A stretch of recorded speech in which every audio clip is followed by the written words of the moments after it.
Okay, let's continue with lecture number 3. In this lecture, we start by talking about the different standard organizations. Of course, like any other science in the world, there are some organizations that define and take care of some standards for any subject. For electrical engineering and computer, we have different organizations around the world that they determine and monitor the standards for computers and electrical systems. The most famous one is Institute of Electrical and Electronic Engineering, or IEEE institutions. The next organization is the International Telecommunication Union, ITU, and the other one, which is one of the standard organizations, is the International Organizations of Standardization, ISO. Okay, now that we learned about some basics of computers, we want to talk about the historical development of computers. How did the first computer was built, and which steps we uh, have until today, which we see super fast and advanced computers. We have different generations in computer history. The first generation is generation 0, which is like mechanical calculating machines. There were like in years 1500 until 1890, 1929, we had some mechanical calculating machines like calculating clocks, Pascaline, difference engines, and other mechanical devices that could and were able to do some calculations, but using mechanical devices, not electronic devices. From 1642 until 1945, we were in generation 0 of computers. The next generation was the first generation of computers that the vacuum tube was invented.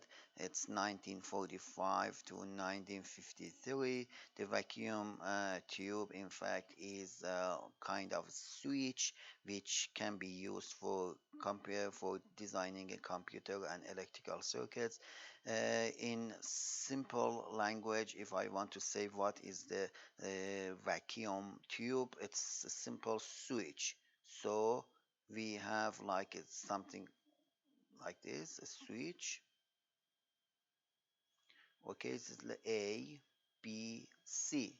So by applying voltage to C, A will be connected to the B. So this one is the basic of uh, vacuum tube. It's the same concept of transistors, which are being used in advanced electrical devices, and but the only difference between vacuum tube and transistor is that the vacuum tube is much bigger than transistor, so like let's say 100 times bigger than vacuum transistor. So in order to have a simple calculator, we need like in a space, in office room space. So it was very space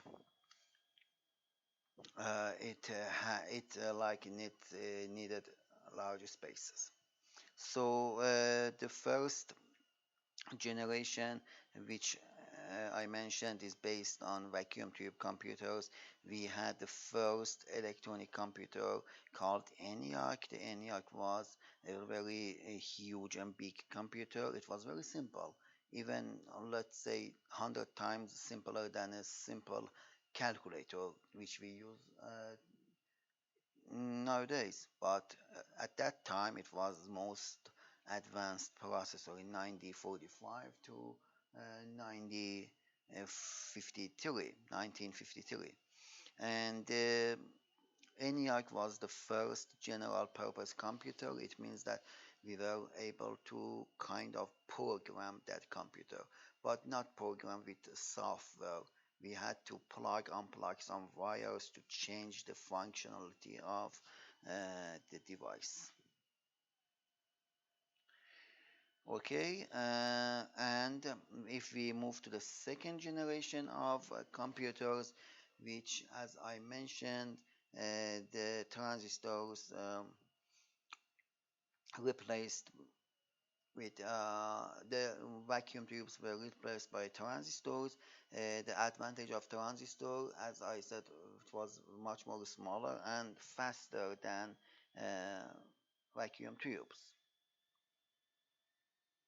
The third generation of computer history is like integrated circuit computers or ICs that we use it now, and it was from 1965 to 1980.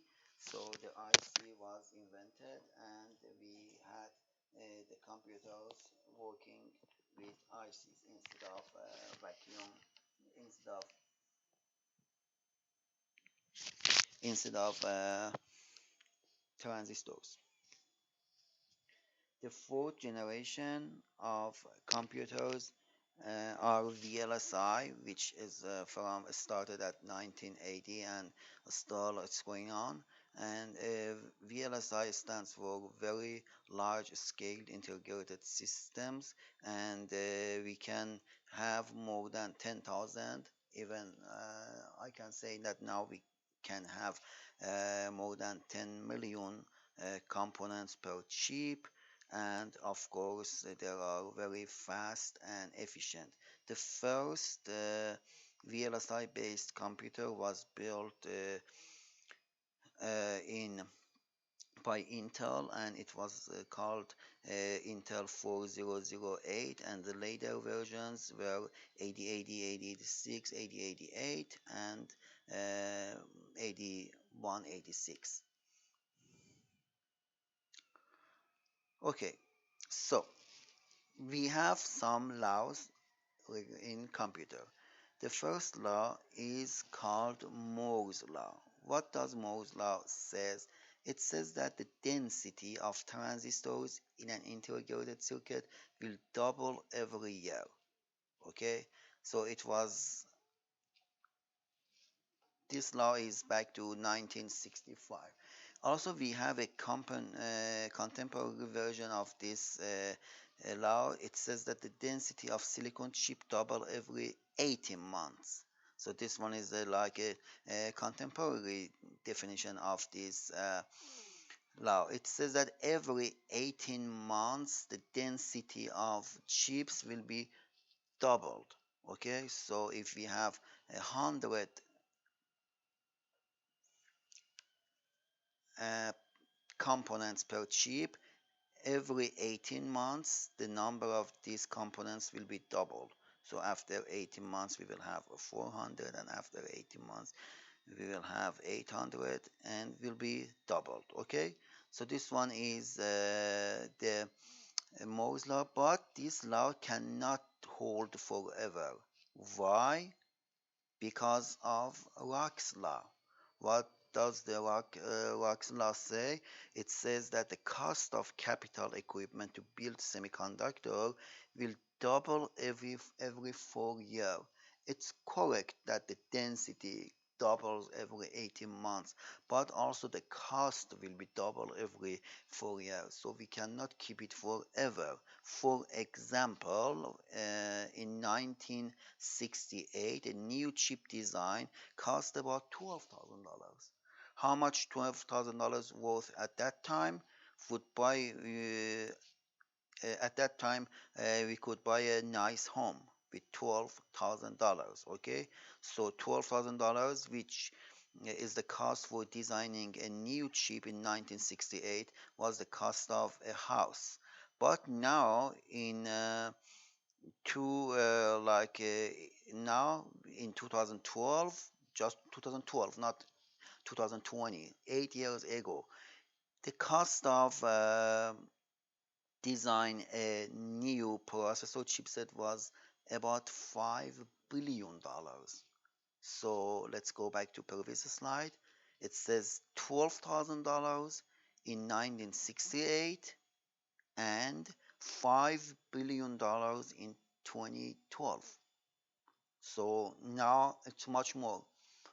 We are in 2020, so maybe like $20 billion for any like new chip design. So we know that the $25 billion is more than the gross domestic product of some small countries. Okay, so in order for Moore's law to hold, Rock's law must fall, or vice versa. But no one can say which will give out first. So we don't know which will give out first. But in general, in order to keep one of them, the other one has to fall. Okay. Okay. So what other components we have in a computer beside chipset?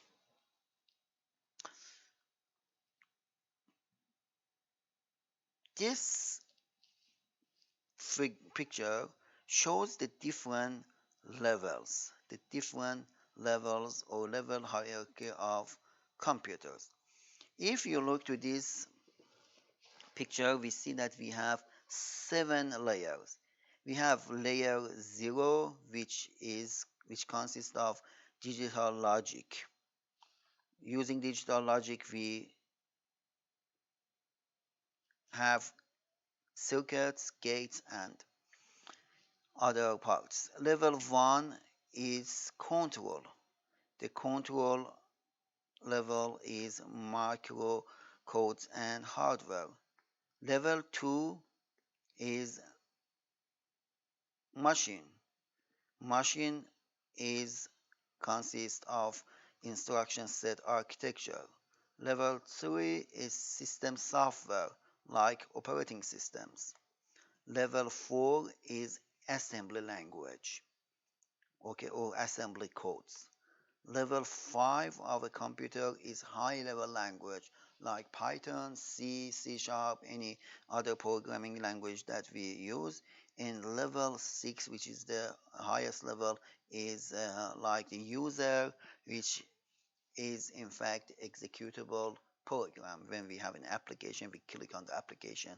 That application is in level 6. So let's look to these levels one by one. Level 6, which I said is the user level, program execution and user interface level. Like when you turn on your uh, smartphone, there you see a bunch of applications. Those applications are in level 6. Level 5 is the level that those application has been written, like using different languages and using like Swift, Python, C Sharp, and other languages which those applications are generated. This one is level 5. Level 4 is assembly language level.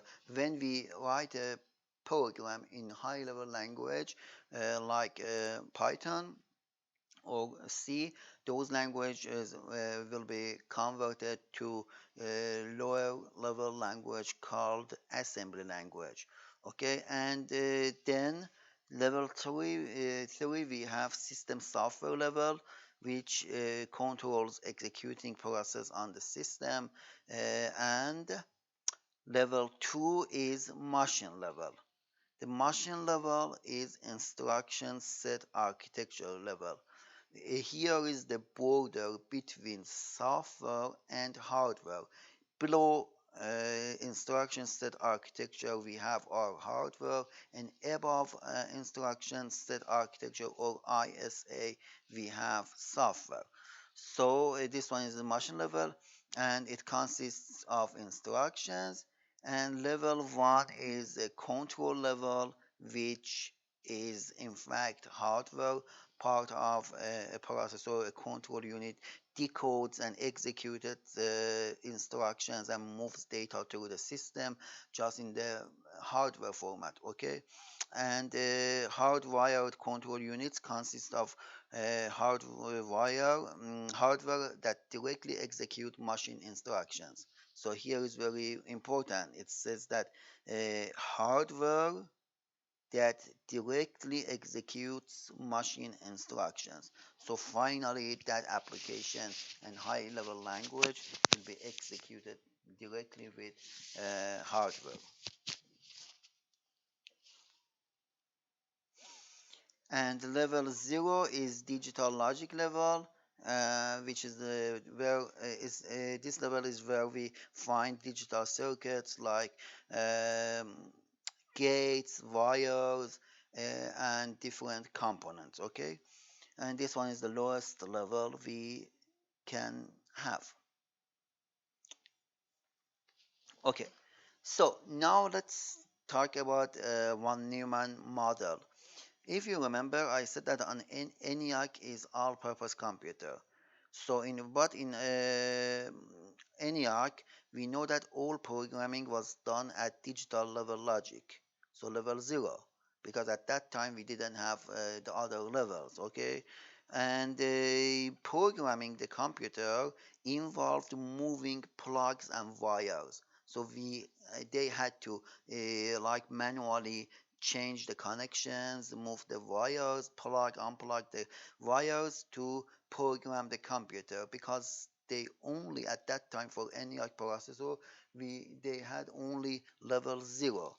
Okay, and for any unique problem solving or program, a different hardware configuration was needed. So it was different than now. Now we have a computer and we can write different programs. We can write billion types and different programs, and all of them will be changed to same format in the in ISA, instruction set architecture, and they will be executed by machine. But at that time, they were not able to do the same thing. In order to change or switch the computer from one program to the other program, they had to manually unplug wires in the hardware. So they manipulate the level 0 in order to change or convert the computer from one program to other program. Okay, and inventors of the ENIAC, which was John Marchuli and Percival Eckert, convinced of a computer conceived of a computer that could store instruction in memory. What does it mean? It means that they were just thinking of storing some instructions inside the memory instead of manually unplug the wires. Okay, and this model was called von Neumann model. So von Neumann model says stored program computers have become known as von Neumann architecture system. The information are stored in memory and are executed by the processor, and this type of computers like become and known as von Neumann architecture.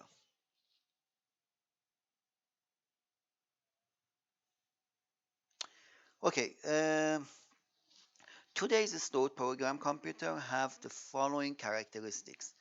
We have three hardware systems. We have a central processing unit, we have a main memory, and we have I/O. If you remember in lecture 1, I already mentioned the same three components for each processor. We need to have a processor, we need to have storage, and we need to have a mechanism to uh, get the data from output or transfer the data from the processor to the environment.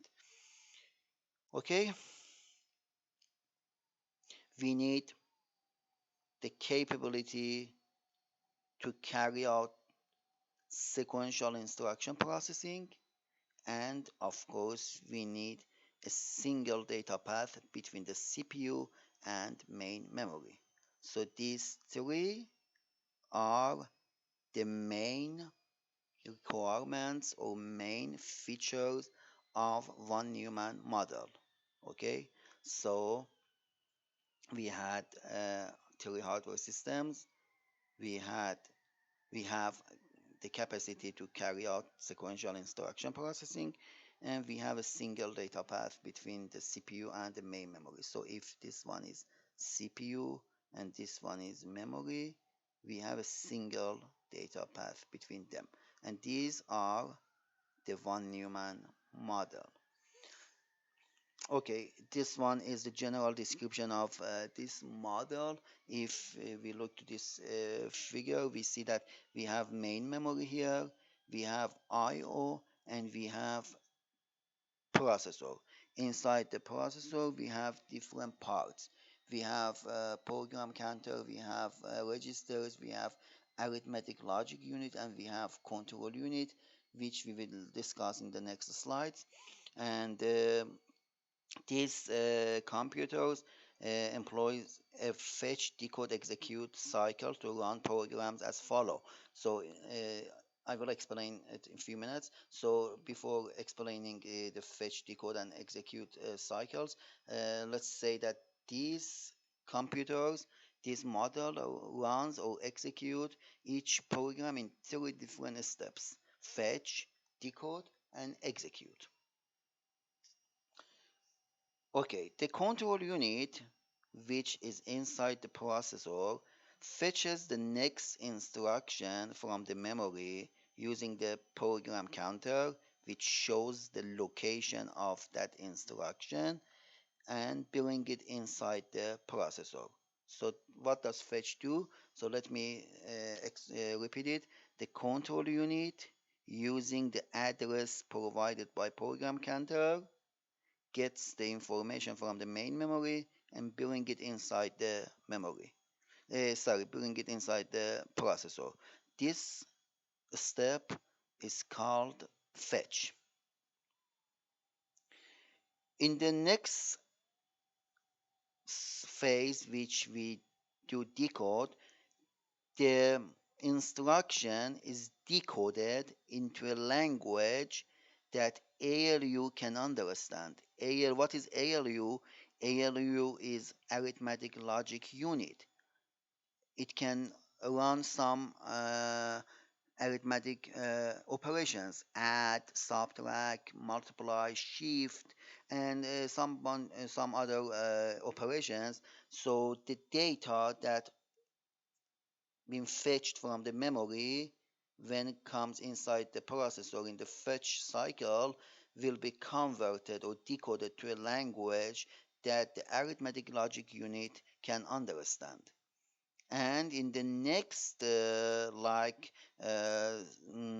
data operands required to execute the instructions are fetched from the memory and placed in the registers within the CPU.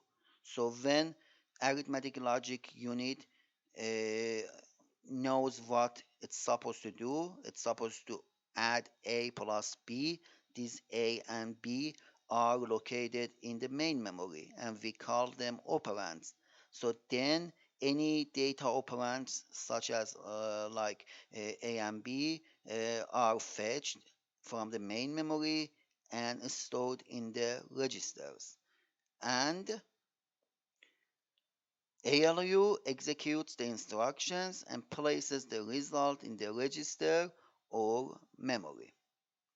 Okay, let me just explain it one more time to make sure that it's clear for all of you. Okay, so let's say we are in the beginning of an instruction. Control unit gets the address of the instruction from the program counter, find the instruction, building it inside the computer, inside the processor. Now the instruction is inside the processor. It decodes the instructions so ALU can understand what to do. Let's say it wants to add two values from the memory. Those two values are in two different locations. Those values are called operands. In the next step, those values from the main memory will be fetched and placed in the registers A and B. Now that ALU has access to both A and B, it performs the operation and places the results in the register or in the memory back. Okay, so it's the three steps on any von Neumann model computer. Okay, so